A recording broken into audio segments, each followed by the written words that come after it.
We were having an addition built on our house, and I guess it was just watching the conditions that the workers came in from extreme cold that most of us would hermit inside to extreme heat.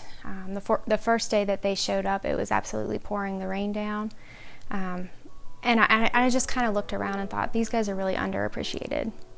And not just construction workers, but blue-collar men in general.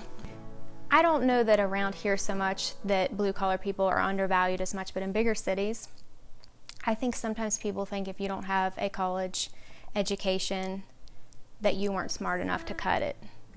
And that's not true. Everybody was designed differently by God. Everyone had different skills, and blue-collar workers are amazing. A lot of people that work in, say, an office setting, they couldn't begin to endure the kind of things that they do. And it just kind of occurred to me that I love photography, and this is something that we need to remind people that blue-collar workers are really valuable.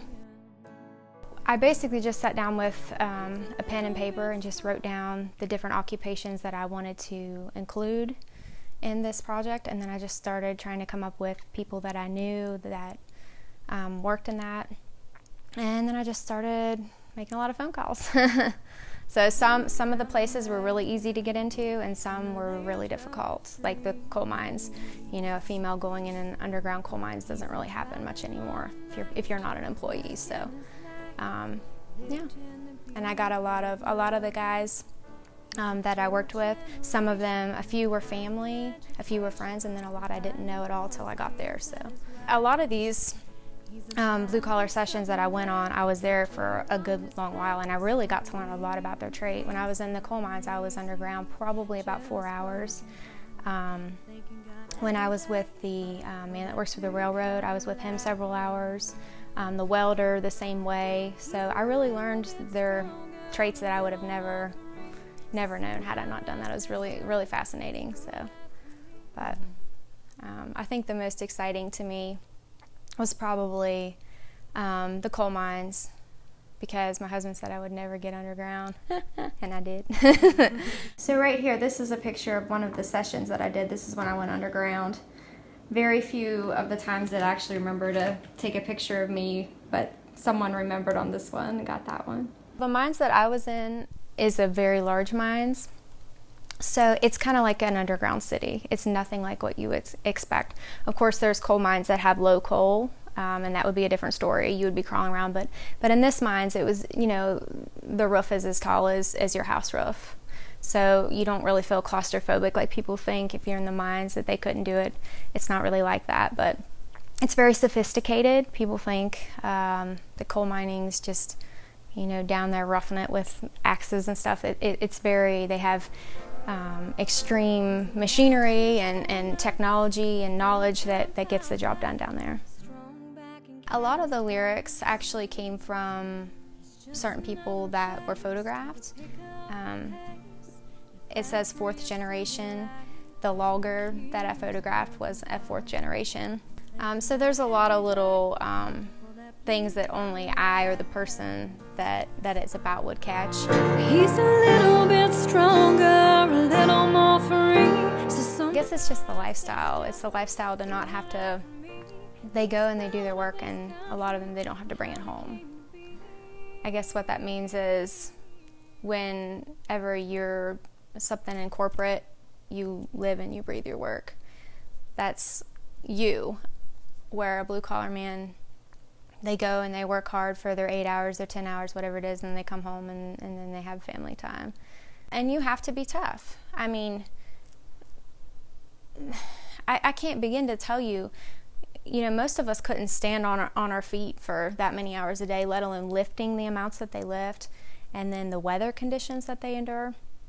A lot of times it's really long hours. I mean, I look at coal miners and people like that. I don't know how they do it. I mean, I couldn't do it. So they're tough. They're very tough. And a lot of them are really humble too. I mean, they don't look at what they do as important. They don't think that what they do is important. They just think it's a job. Well, it is important. You see a blue-collar worker after they come in from work, what are they going to look like? They're not going to be all pressed to the nine. You know, they're going to be dirty. They're going to maybe be a little smelly. That goes with the trait. So I think sometimes, and blue collar workers, you're not going to wear your nicest clothes to go get grease on them and dirt on them. You're going to wear old clothes. And so sometimes I think people mistake working hard for not having not having nice things. I'm not sure. I've never looked down on them. I've always idolized them. My dad was has taught mechanics for years at a vocational center, but then has also worked as an actual mechanic. So I always idolized them. I always thought they were tougher, stronger, neater than anybody else. Yeah. Office jobs don't impress me. I started doing portrait photography probably a year and a half ago. I originally got into photography because I have 3 small boys, and they just didn't really like going somewhere to get their picture taken. They got scared. So I just said, well, I'll teach myself, and that's just what I did. So people come to me in the evenings just kind of casually, and we go out on the farm and we have fun with the kids. The kids run around, we snap some pictures, and it's not stressful like a studio setting. I've done some photography for some small businesses in the area, like advertisement photos and things like that. But this is the first large project that I've done, and this was just done for myself. I didn't make any money off of it. I just did it because I thought it should be done. I want people that go in and day out, and they put everything into what they do. Their backs hurt, their feet hurt.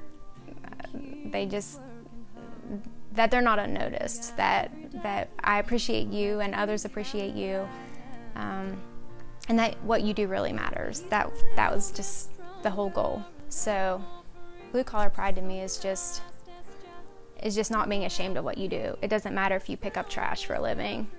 It doesn't matter if you build houses or if you're on Wall Street. All these jobs are completely important, and they all work together to run the nation. I thank God for that